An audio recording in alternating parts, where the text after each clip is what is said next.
Assalamu alaikum wa rahmatullah. Dear learners and viewers, how are you? I hope you are well. Alhamdulillah, I am also well. This is Abdul Bari. Welcome to my channel, English Motivation 21. Today I would like to talk a most important and significant topic. The topic name is daily used English sentences for beginners. Let's get started and enjoy the class. আজকে আমরা এমনই কিছু বাক্য নিয়ে তোমাদের সামনে উপস্থিত হয়েছি যে বাক্যগুলো আমাদের দৈনন্দিন জীবনে অত্যধিক ব্যবহৃত হয়। এই বাক্যগুলো যদি আমরা শিখে নিই এবং এই বাক্যগুলো যদি আমরা ইংরেজি বলতে পারি তাহলে আমাদের ইংরেজিতে কথা বলা একেবারে সহজ হয়ে যাবে। পাশাপাশি তুমি একটি করে বাক্য শিখে সেই বাক্যগুলো নিজের মতো করে তুমি সাজিয়ে আবার বলতে পারবে। সেই টেকনিকটি আজকে অ্যাপ্লাই করব ইনশাআল্লাহ। তোমরা এই বাক্যগুলোর মাধ্যমে শত শত হাজার হাজার বাক্য অনায়াসে তোমরা বলতে পারবে। তো চলো শুরু করা যাক। আর কোনো কিন্তু নয়। এমন আছে না যে এই তুমি অনেক কিন্তু করেছো, এই করেছো, সে আর কোনো কিন্তু নাই, মানে কোনো ছাড় দেওয়া হবে না। তাহলে আর কোনো কিন্তু নাই কিভাবে বলতে পারি? No more birds, no more birds. আর কোনো কিন্তু নাই, যা বলেছো হয়েছে। আর সাবধানে কথা বলো, যেভাবে কথা বলছে এভাবে কথা বলা যাবে না, সাবধানে কথা বলো। তাহলে স্পিক কেয়ারফুলি, স্পিক কেয়ারফুলি।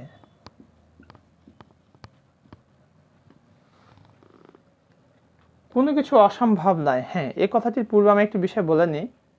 মানুষ হচ্ছে সৃষ্টির সর্বশ্রেষ্ঠ সৃষ্টি। আল্লাহ তাআলা মানুষকে বিবেক দিয়েছেন, বুদ্ধি দিয়েছেন, আর এটা অ্যাপ্লাই করে মানুষ অনেক কিছুই পারে। তার মানে এই না যে মানুষ সব পারে। আল্লাহ তার কাছে ক্ষমতা রেখে দিয়েছেন যেগুলো কখনোই মানুষ চেষ্টা করেও পারবে না।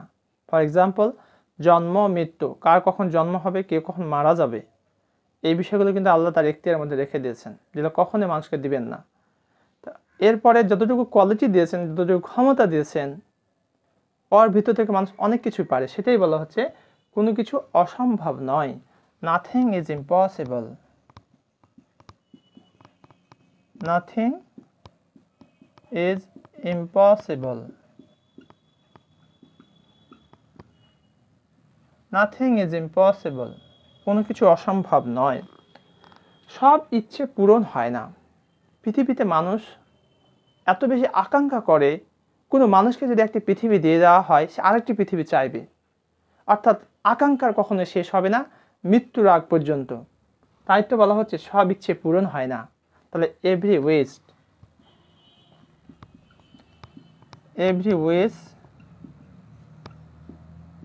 does not come true, every wish does not come true। প্রতিটা ইচ্ছে মানুষের পূরণ হয় না। তাই আমরা কখনোই হতাশ হয়ে যাব না যদি আমাদের কোনো ইচ্ছা পূরণ না হয়। আমরা চেষ্টা করব, মহান আল্লাহর কাছে প্রার্থনা করব নামাজের মাধ্যমে, ইনশাআল্লাহ আল্লাহ আমাদের দিবেন সেটি।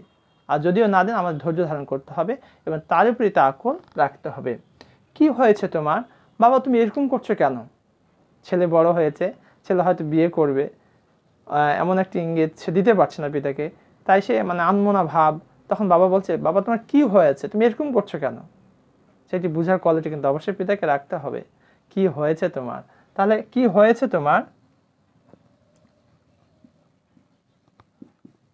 What happened to you? কি হয়েছে তোমার? What happened to you? তখন সে উত্তর বলছে, আমার কিছুই হয়নি। বলছে, তোমার কি হয়েছে তোমার? তখন আমি উত্তরে বলছি, আমার কিছুই হয়নি। তাহলে nothing happened to me, nothing happened to me. আমার কিছুই হয়নি। ওর একটুও বুদ্ধি নেই। শিক্ষক ছেলে মেয়েদের পড়াইতেই সত্য, কিন্তু কখনো শিক্ষক তাদের সামনে বলতে পারবে এটা বলা ঠিকও নয়। কিন্তু আমরা সমাজে এমন কিছু মানুষ আছে যে অনেকবার বলা সত্ত্বেও কিছুই পারে না। তখনই তো সে বলছে ওর একটুও বুদ্ধি নেই, কিভাবে কি করতে হবে কিছুই বুঝে না। তাই তো বলা হচ্ছে ওর একটুও বুদ্ধি নেই। এটা কিভাবে বলবো? তাহলে হি ডাজন্ট হ্যাভ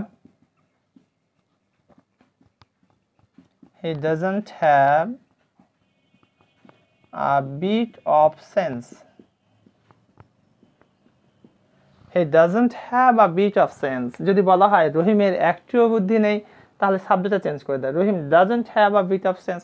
তোমার পিতার একটুও বুদ্ধি নেই, কীভাবে কী বলতে হয় তাই জানে না। তাহলে your father doesn't have a bit of sense, আমার একটুও বুদ্ধি নেই। আই ডোন্ট হ্যাভ, এখানে হবে ডাজন্ট হবে না, I don't have a bit of sense, তোমার বোনের একটুও বুদ্ধি নেই।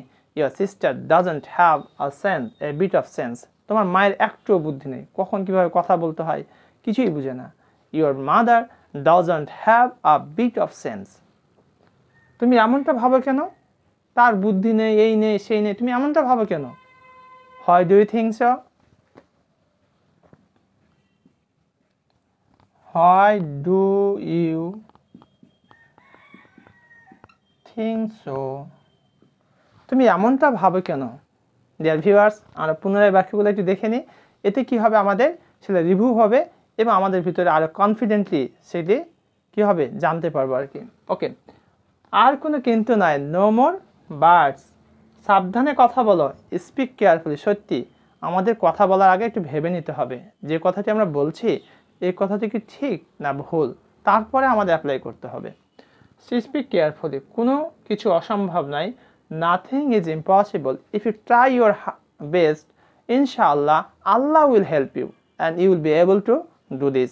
So my request, please try your best to do get something to your level. সব ইচ্ছে পূরণ হয় না, every wish doesn't come true, সব ইচ্ছে পূরণ হয় না সত্যি।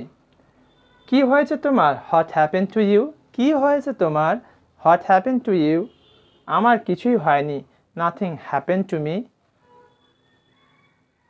ওর একটুও বুদ্ধি নেই, he doesn't have a bit of sense. তুমি এমনটা ভাবো কেন, হয় ডু ইউ থিঙ্ক সো। বন্ধুরা, এবার চলো আমরা পরের বাক্যগুলো একটু দেখে আসি কেমন হয়।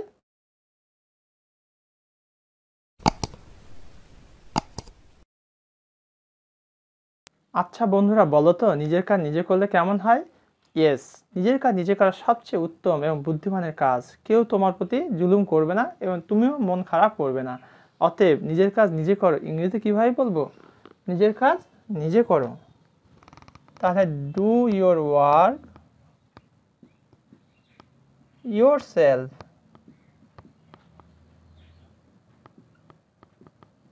নিজের কাজ নিজে করো, do your work your self. আমি ঠিক আছি, বলছি তুমি কি ঠিক আছো তো বাবা, আর কোনো সমস্যা হয়নি তো, কোনো একটা অ্যাক্সিডেন্ট হয়েছে কোথাও? মা তখন একেবারে কান্নায় মানে ভারাক্রান্ত, ফোন দিয়ে বলছে বাবা তুমি ঠিক আছো তো? তখন বলছে মা আমি ঠিক আছি। তাহলে I am okay, I am ওকে, আমি ঠিক আছি। তাতে কি?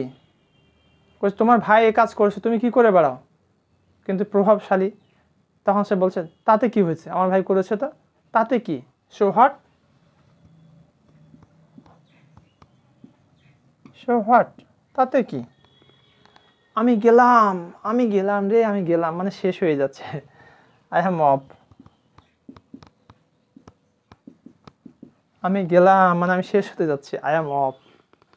আসল কথা বলো, বলছি এত কথা বলো কেন, আসল কথা বলো তো, কাজ পাও না, খালি একের পর এক কথা বলেই যাও বলে যাও, আসল কথা বলো, ভঙ্গিমার শেষ নেই। তাহলে আসল কথা বলো, কাম টু দ্য পয়েন্ট,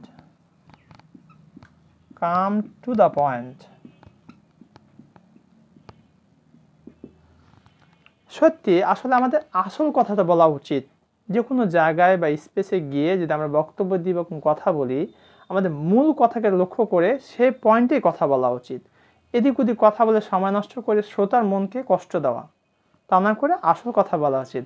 তো চলো আমরা আসল কথাই বলি, কাম টু দ্য পয়েন্ট। ভাষা ঠিক করো। দেখা যাচ্ছে সে বড় মানুষ অথবা শিক্ষিত মানুষ, সে একের পর এক ভুল ভাল বকেই যাচ্ছে, তখন আরেকজন বলছে ভাই ভাষা ঠিক করো, mind your language, mind your language, ভাষা ঠিক করো।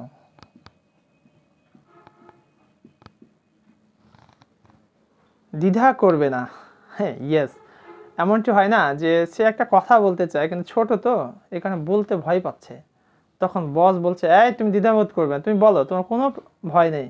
তাহলে দ্বিধা করবে না, ডোন্ট হেজিটেট, ডোন্ট হেজিটেট, দ্বিধা করবে না, ডোন্ট হেজিটেট, সত্যি আমাদের আসল কথা বলতে কোনো হেজিটেট করা উচিত নয়। We should not hesitate when we want to say something true. এটা এখনই করো, শিক্ষক বলছে এটা এখনই করো, কোনো দেরি করা যাবে না। অথবা পিতা বলছে এই বাবা তুমি এত দেরি করছো কেন, এখনই করো, তাহলে এটা এখনই করো। কি বলবো আমরা? Do it right now, do it right now, এটা এখনই করো। একটু পরে যাও, বন্ধু তোমার বাসায় এসেছে অনেকদিন পরে, তখন তুমি সে চলে যেতে চাচ্ছে যে বন্ধু আর থাকা যাবে না রে, তখন তো বলছে বন্ধু একটু পরে যাও, তাহলে একটু পরে যাও, গো আ লিটিল লেটার, একটু পরে যাও, go a little later, go a little, এই শব্দটি উচ্চারণ হবে little, go a little later. চলো বন্ধুরা আমরা আবার দেখে নিই বাক্যগুলো, যাতে করে আমাদের ভিতরে সেটা একেবারে গেঁথে যায় এবং আমরা আমাদের প্রত্যহ জীবনে এই বাক্যগুলো ব্যবহার করে আমাদের দৈনন্দিন যে প্রয়োজনীয় কথাবার্তা সেগুলো সেরে নিতে পারি। ওকে, নিজের কাজ নিজে করো, do your work your self. আমি ঠিক আছি, আই এম ওকে, সে ঠিক আছে, হি ইজ ওকে, আমার পিতা ঠিক আছে, মাই ফাদার ইজ ওকে, আমার বন্ধু ঠিক আছে, মাই ফ্রেন্ড ইজ ওকে। তাতে কি, সো হোয়াট, আমি গেলাম, আই এম অফ, সে গেল, হি ইজ অফ, তোমার পিতা গেল, he is, your father is off. Okay, আসল কথা বলো, কাম টু দ্য পয়েন্ট। সত্যি আমাদের আসল কথা থাকা দরকার। ভাষা ঠিক করো, মাইন্ড ইউর ল্যাঙ্গুয়েজ, দ্বিধা করবে না, ডোন্ট হেজিটেট, এটা এখনই করো, ডু ইট রাইট নাও, এটা এখনই করো, ডু ইট রাইট নাও। একটু পরে যাও, go a little later, go a little later. বন্ধুরা এতক্ষণ পর্যন্ত আমরা আমাদের দৈনন্দিন জীবনে ব্যবহৃত, বহুল ব্যবহৃত প্রয়োজনীয় বাক্যগুলো আমি বাংলা থেকে ইংরেজি দেখাইছি। তোমাদের কেমন লাগলো ক্লাসটি তা কমেন্ট করে আমাকে জানিয়ে দাও। আর সর্বশেষ তোমাদেরকে ধন্যবাদ যারা আমার চ্যানেলটি সাবস্ক্রাইব করেছে, যারা এখনও করনি, my polite and humble request, please subscribe my channel and press the bell icon button.